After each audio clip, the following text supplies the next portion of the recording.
I gotta admit, Live, Laugh, Slaughter is a great podcast name.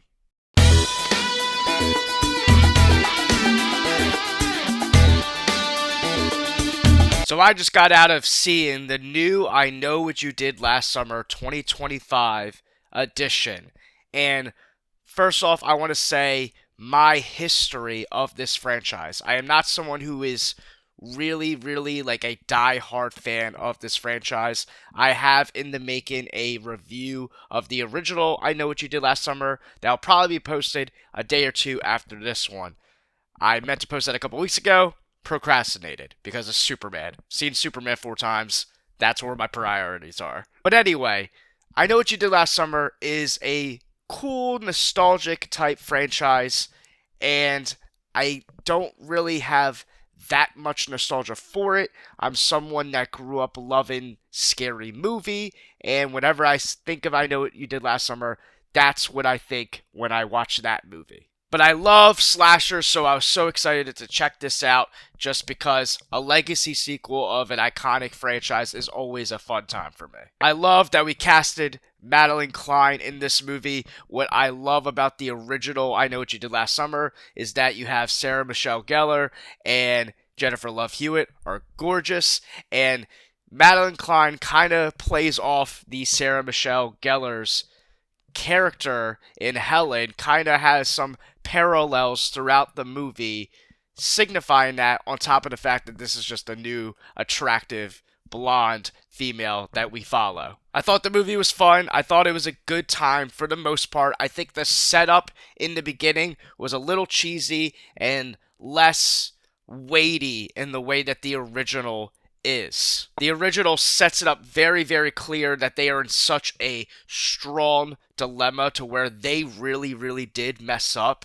And I'm not saying that these guys didn't, because in some ways they do mess up, but at the same time, I felt like the way this one is portrayed feels more like an accident compared to the original. Now, I do not know how to talk about this movie without going into spoilers, and I feel like this is a movie that is fun to talk about the spoilers. So, spoiler warning right now.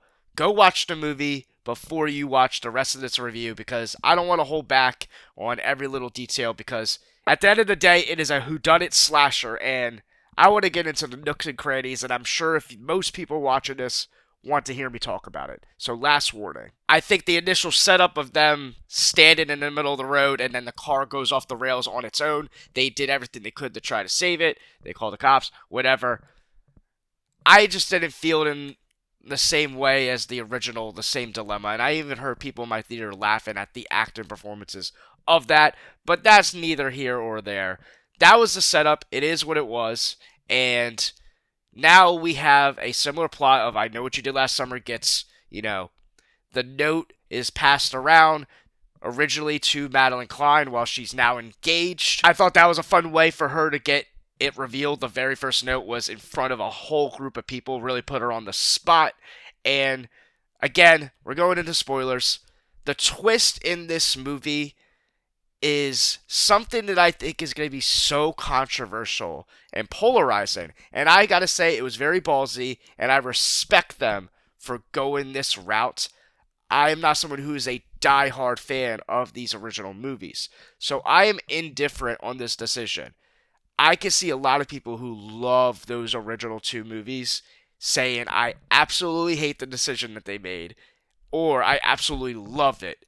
And they did what I think Scream is afraid to do or doesn't want to do. Again, spoilers. What they do with the killer reveal, making Ray one of the bad guys, is such a risky thing to do.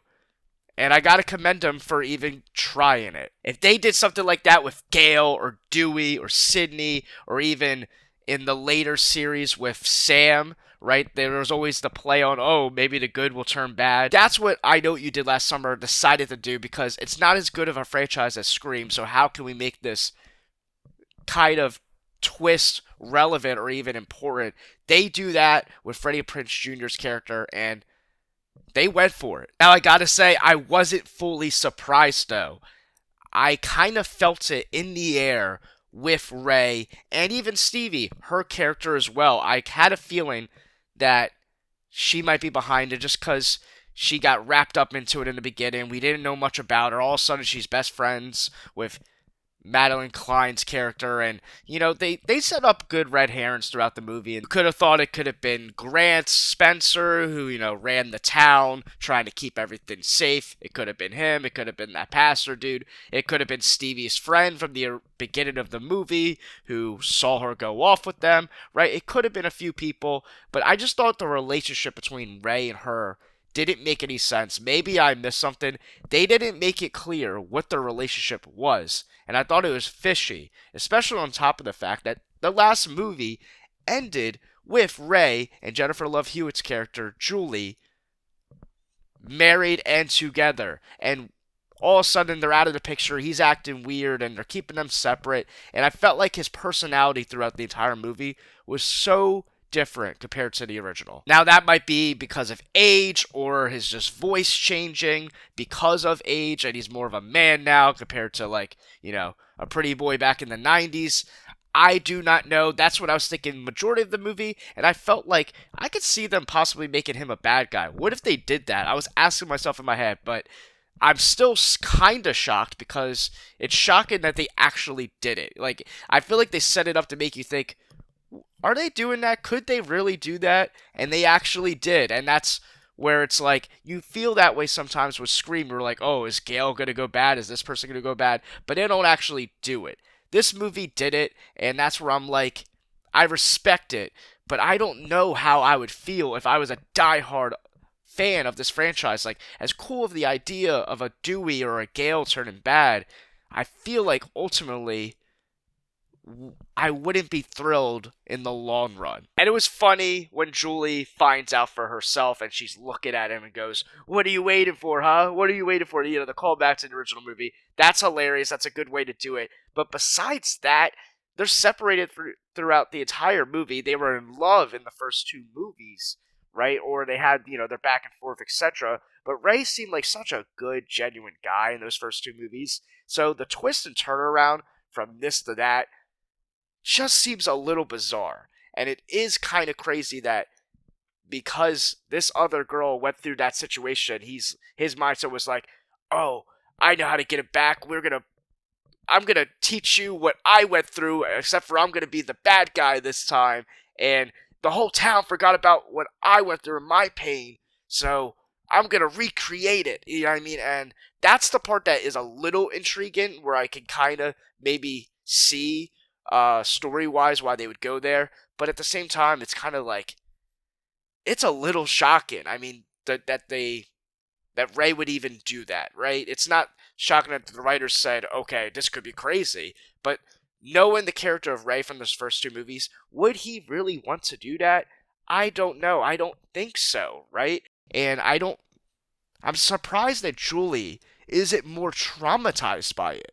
That's also the thing too. They should have had more of a build up with those two characters throughout the movie because they were the franchise. But they just do it as a quick little gag. I don't. What are you waiting for? What are you waiting for? And she's trying to get him to stab him. And I had some jaw dropping moments thinking, oh, she's gonna get killed. This person's gonna get killed. And this, that, and so forth throughout the movie. I thought it was pretty good. I was entertained majority of the movie. There's some cringy dialogue and moments, a lot of, Gen Z type, I don't know, innuendos that they talk about. There's just a lot of cringy moments between the characters and all the little caricatures between what they were trying to create with this, new cast of 20-year-olds, but at the end of the day, I enjoy looking at Madeline Klein. So every time I didn't like the dialogue, whether it was coming from her or one of the guys or anybody in the movie, I would just look at her and go, okay, well, it's got Madeline Klein, so I'll forgive it. But seriously, it was an okay movie. It was a fine legacy sequel.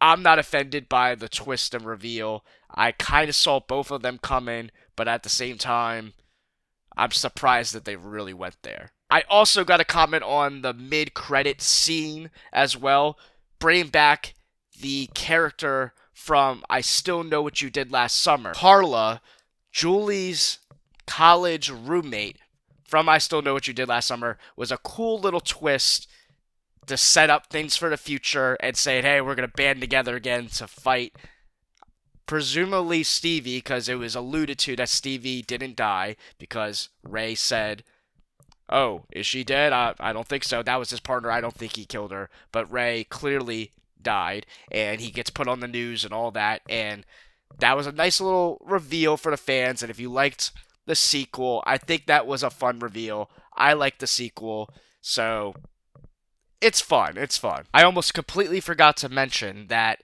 there was the weird dream sequence in Britain in Helen's character.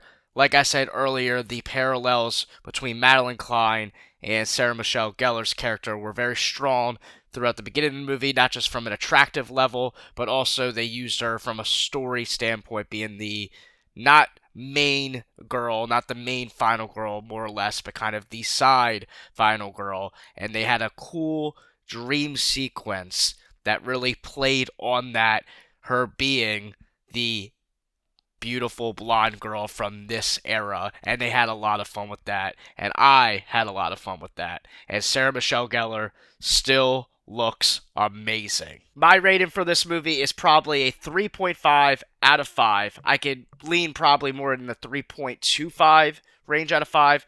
It's definitely at least a 3 out of 5 for me.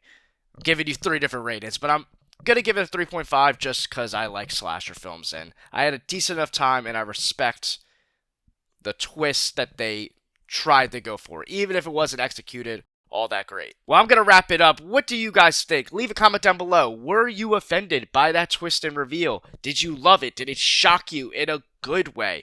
Or was it something where you're like, why would they do that? That is a tarnishing thing for the franchise. Because if you feel that way, I understand.